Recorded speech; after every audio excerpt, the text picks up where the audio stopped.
नमस्कार, स्वागत है सिलेक्शन गुरुजी ऑनलाइन यूट्यूब चैनल के चैप्टर वाइज कंटेंट में। और आज हम लोग जिस चैप्टर के कंटेंट को कंटिन्यू कर रहे हैं वो चैप्टर का नाम है सिंप्लीफिकेशन। अगर स्पष्ट बात की जाए तो सिंप्लीफिकेशन मैथमेटिक्स का एक ऐसा सेक्शन है जिस पे अक्सर करके लोग कम ध्यान देते हैं, लेकिन अगर मुझसे पूछा जाए कि सबसे ज़्यादा क्वेश्चन किस चैप्टर से बनते हैं तो मैं दावे से कह सकता हूँ कि सिंप्लीफिकेशन के चैप्टर से सबसे ज़्यादा क्वेश्चन बनते हैं, डायरेक्ट भी और इनडायरेक्ट भी। डायरेक्ट कम से कम 4 क्वेश्चन और इनडायरेक्ट कम से कम 4-5 क्वेश्चन। इनडायरेक्ट क्वेश्चन का मतलब सिंप्लीफिकेशंस का बड़ा रोल हो जाता है बहुत सारे क्वेश्चंस के कैलकुलेशन में। अगर कैलकुलेशन का पार्ट आपका अच्छा है, सिंप्लीफिकेशन आपका अच्छा है, आपको स्क्वायर याद है, क्यूब याद है, तो क्यूब रूट निकालना, स्क्वायर रूट निकालना और नंबर्स का मल्टीप्लिकेशन करना बहुत आसान हो जाता है। तो सिंप्लीफिकेशन का क्वांटिके में अपना एक अलग इंपॉर्टेंस है, और वो इंपॉर्टेंस इस कदर है कि 4 से 5 क्वेश्चन, अगर किसी भी चैप्टर को आप कितना भी पढ़ लो उससे 2 क्वेश्चन आना है। लेकिन अगर सिंप्लीफिकेशन आपने तैयार कर लिया तो साहब याद रखिए कि आपको 4 से 5 क्वेश्चन आपको पक्का है सिंप्लीफिकेशन से मिलना है किसी भी एग्जाम में।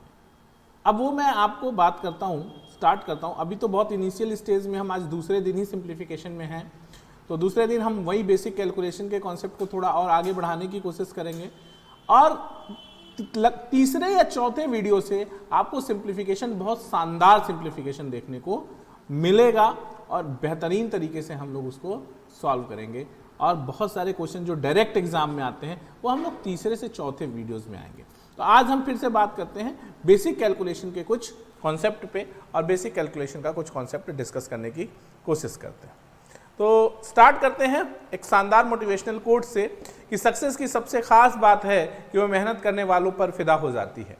सक्सेस किसके पास आएगी? सक्सेस का मतलब समझते हैं, सक्सेस एक स्वयंवर जैसा है, स्वयंवर जैसा है जिससे धनुष टूटेगा, जो मछली की आंख में तीर मारेगा उसी को सीता और उसी को द्रौपदी मिलेंगी, उसी का सिलेक्शन होगा। तो अब ये जो है ये कैसे होगा भाई? ये तो प्रैक्टिस से होगा, मेहनत से होगा, ठीक है ना? तो अपने आप को मजबूत बनाइए, अपने ध्यान को अपने लक्ष्य की ओर केंद्रित रखिए और कंटिन्यू पढ़ाई पे कंटिन्यूटी बना के रखिए। बढ़ते हैं।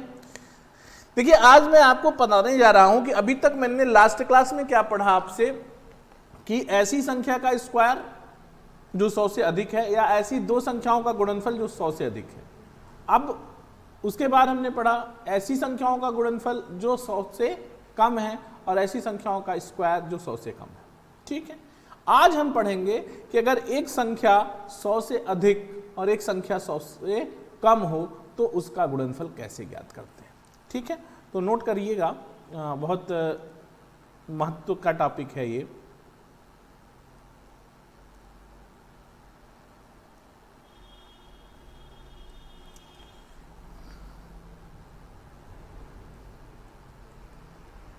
ऐसी संख्याओं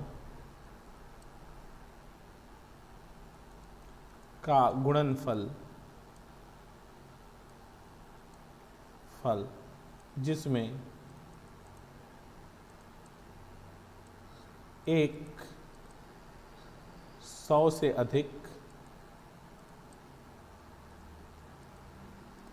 अधिक और दूसरी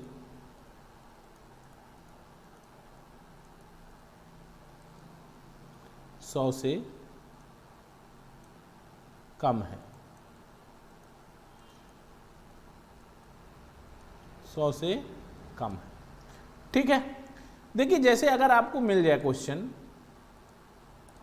जैसे आपको क्वेश्चन मिल जाए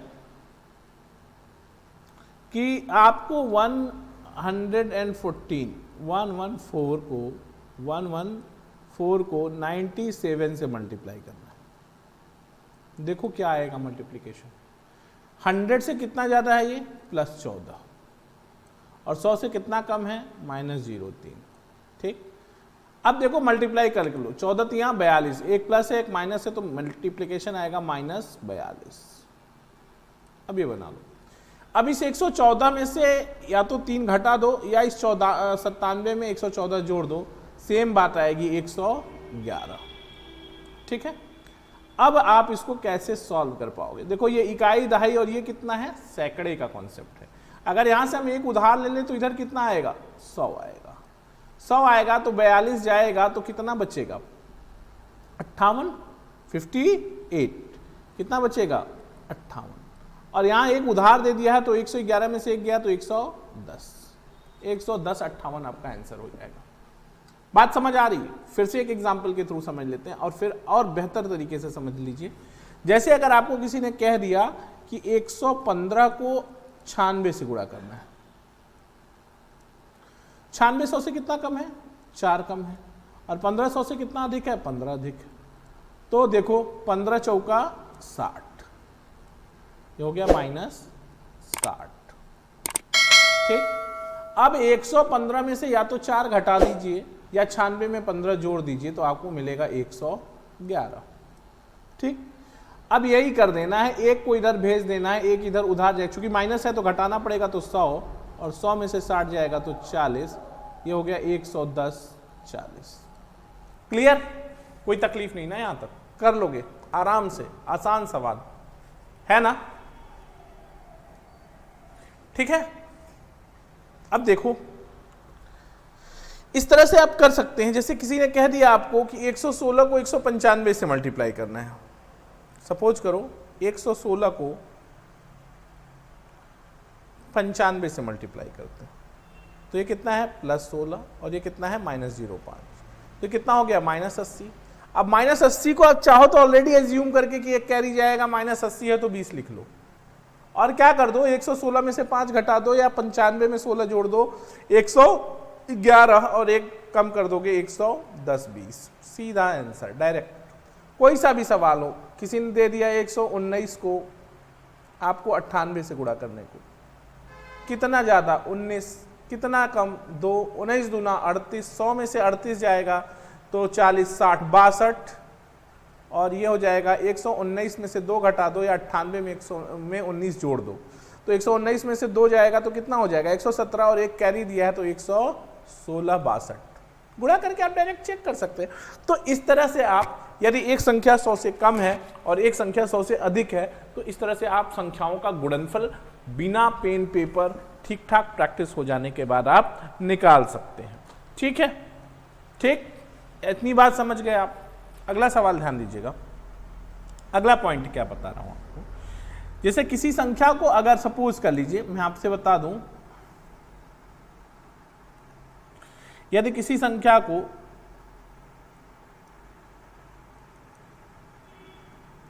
किसी संख्या को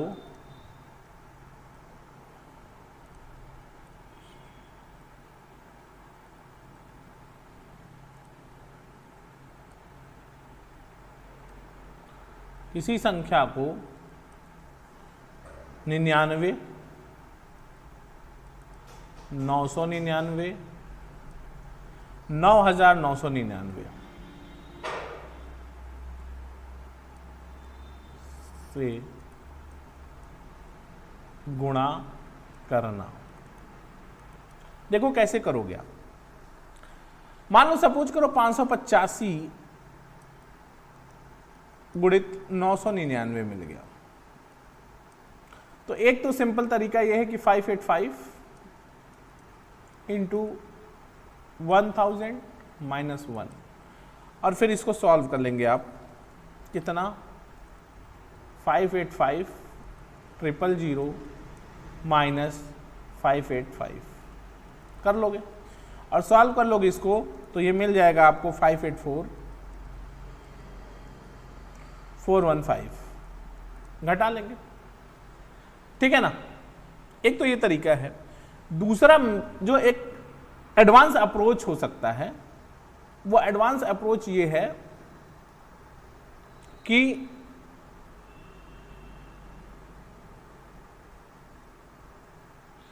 एडवांस अप्रोच ये हो सकता है कि ये 585 है जो कैसे कर रहे हैं, 999 से गुणा कर रहे हैं। एक कम करके सीधा लिख ही दीजिए इसको, 584।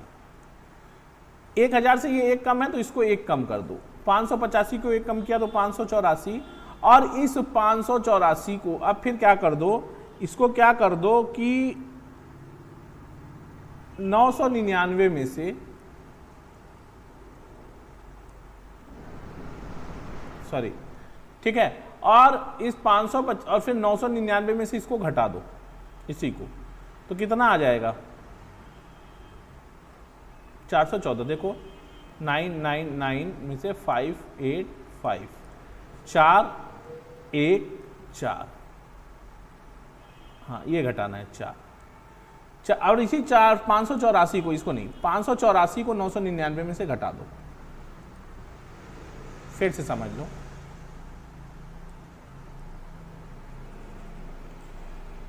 एक मैं जिस दूसरे अप्रोच की बात कर रहा हूं वो अप्रोच ये है कि 585 को 999 से गुणा करना है, तो इसको एक कम करके 584 लिख दो, और 999 में से यही 584 घटा दो, तो 5 9 में से 4 जाएगा 5, 9 में से 8 जाएगा 1, और 9 में से 5 जाएगा 415। ये 584 415 हो जाएगा, ठीक है ना। आगे बढ़ते हैं, अगला क्वेश्चन ध्यान दीजिएगा, अगला पॉइंट देखिएगा। जैसे एक और सवाल इसमें देख लीजिए, जैसे आपको किसी ने कह दिया, सपोज करिए कि 674 को 999 से गुणा करना है, तो कैसे करोगे, 673 लिख लो, एक कम करके लिख लो, और इसी को 999 में से घटा दो, तो 9 में से 3 जाएगा 6, 9 में से 7 जाएगा 2, और 9 में से 6 जाएगा 3, 673 326, यही आपका आंसर हो जाएगा। कोई तकलीफ नहीं ना, कर लोगे, ठीक है। अगला सवाल अगला पॉइंट ध्यान दीजिएगा। अगला पॉइंट है, जैसे एक चीज समझिए, कभी आपको ऐसा सवाल मिल जाए, इसको समझो, जैसे 11 का स्क्वायर,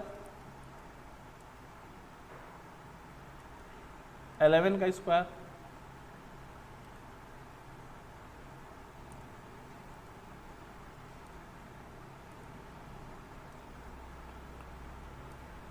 वन 111 का स्क्वायर, 1111 का स्क्वायर, तो इसका स्क्वायर क्या होता है 121, 121, इसका स्क्वायर होता है 12321, ठीक है, और इसका होता है 1234321। एक पैटर्न है इसमें, देखो 11 में है ना, 11 है, 1 से शुरू तो लिख दिया क्या 1 2, फिर 1 उतर गए। यहाँ पे क्या है, देखो ये है 1 2 3, क्या ठो 1 है, 3 ठो 1 है, तो 1 2 3 लिख दिया। अब यही से डाउन कर देंगे 2 1, यहाँ पे कितना 1 है 4, तो गिनती लिखेंगे 1 2 3 4, और डाउन 3 2 1, ठीक। इस तरह से आप इसका भी स्क्वायर निकाल सकते हैं। लेकिन अगर कभी कहीं मिल जाए कि 2 का स्क्वायर क्या होगा, तो बहुत सिंपल बात है, इसमें से 2 कॉमन ले लीजिए, तो 2 कॉमन ले लेंगे तो ये हो जाएगा 2 स्क्वायर इंटू 111 का स्क्वायर, यानी 4 इंटू 1 2 3 2 1, मल्टीप्लाई कर लेंगे, 4 1 का 4, 4 दूनी 8, 4 3 12, 1 4 दूनी 8 1 9, 4 1 का 4, 492 84। इस तरह से आप इसका सिंप्लीफिकेशन कर सकते हैं और इस तरह से इसको सॉल्व कर सकते हैं, ठीक है। सिंप्लीफिकेशन में जैसे कभी कभी आ जाती हैं संख्याएं, ठीक है, सिंप्लीफिकेशन में आगे के क्रम में आपको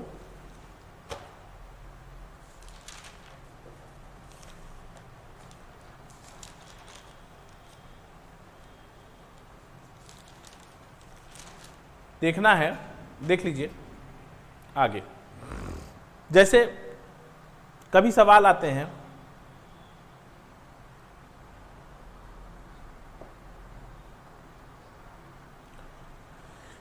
कि 205 का 205 से स्क्वायर क्या होगा। जैसे 100 तक तो पढ़ा आपने, 205 का 205 से गुणनफल क्या होगा ना, तो समझो ये 0.5, ये भी 0.5, 5 × 5 = 25, लिख दो। और इसको जोड़ दो इसमें 210, 210 का 2 गुना कर दोगे तो 420 25, 420 25। कोई तकलीफ है इतने में? इतनी बात में तो कोई दिक्कत नहीं है ना। 205 का स्क्वायर क्या हो जाएगा? 420 25। ठीक, अब एक चीज समझनी होगी आपको, इसी तरह से आप और भी बड़े क्वेश्चंस को भी कर सकते हैं। जैसे अब करना क्या था, जैसे 308 को 308 से मल्टीप्लाई करना हो। मैं ये नहीं कहता कि ऐसा कोई सवाल एग्जाम में बनेगा, लेकिन ये कैलकुलेशन का एक हिस्सा है और ऐसे प्रैक्टिस कर डालेंगे आप 150 क्वेश्चन अपने से खुद से लिख के, तो आपका की प्रैक्टिस बहुत अच्छी हो जाएगी। ये कितना है? 0.8 है 300 से अधिक, और ये कितना है? 0.8, 8 वट्ठे 64। फिर 308 में 8 का को जोड़ोगे तो 316, और कितना है? 100 से 3 गुना है, यहाँ 2 ना, तो 316 में 3 से गुणा कर लेंगे तो 948, 16 3 48, 948। ठीक है, कर लेंगे ना, कोई दिक्कत तो नहीं। देखो 407 को 407 से गुणा करना,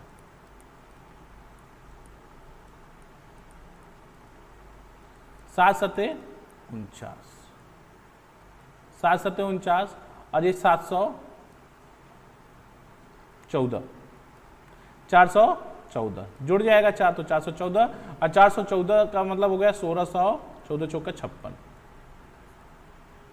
इतना आंसर आ जाएगा। ठीक है ना, तो इस तरह से आप क्वेश्चन को सॉल्व कर लेंगे।